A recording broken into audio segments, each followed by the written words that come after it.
தினம் ஒரு தியானம். உம்முடைய வார்த்தையின்படியே வலையை போடுகிறேன்.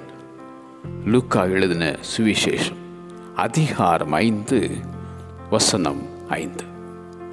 சீமோனுடைய படவில் உட்கார்ந்து ஜனங்களுக்கு போதகம் பண்ணும் ஆண்டவர் இயேசு ஆழத்திலே தள்ளி கொண்டு போய் மீன் பிடிக்கும்படி உங்கள் வலைகளை போடுங்கள் என்றார்.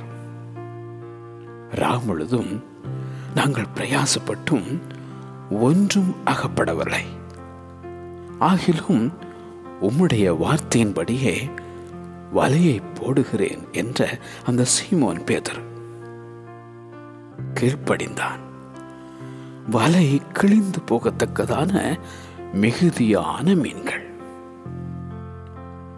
பிரயாசப்பட்டும் பலனில்லையோ? உன் வாழ்க்கை படவில் நீயும் அந்த பரமனுக்கு இடம் கொடு. அவருடைய வார்த்தை உன்னை வாழ வைக்கும். மனுஷன் அப்பத்தினாலே மாத்திரமல்ல, தேவனுடைய வாயிலிருந்து புறப்படுகிற ஒவ்வொரு வார்த்தையினாலும் பிழைப்பான். நிரம்பின அந்த படவை போல உன் பாத்திரமும் நிரம்பி வழியும்.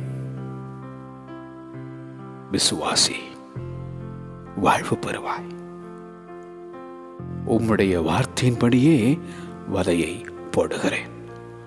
உம்முடைய வார்த்தையின்படியே வலையை போடுகிறேன். ஆமேன்.